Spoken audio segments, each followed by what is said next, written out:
NEET പരീക്ഷയിൽ ക്രമക്കേട് നടന്നുവെന്ന ആരോപണത്തിൽ ഇടപെട്ട് കൊൽക്കത്ത ഹൈക്കോടതി നാഷണൽ ടെസ്റ്റിംഗ് ഏജൻസിയോട് വിശദീകരണം ആവശ്യപ്പെട്ടു.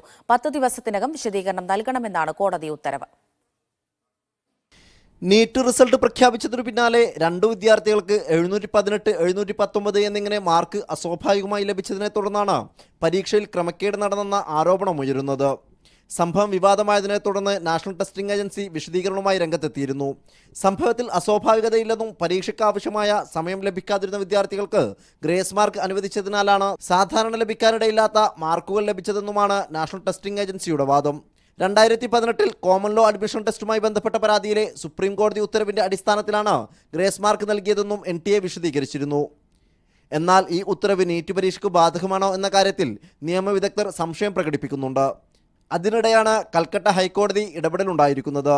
10 ദിവസത്തിനകം സത്യവാങ്മൂലം സമർപ്പിക്കാനാണ് നാഷണൽ ടെസ്റ്റിംഗ് ഏജൻസിയോട് കോടതി ആവശ്യപ്പെട്ടിരിക്കുന്നത്.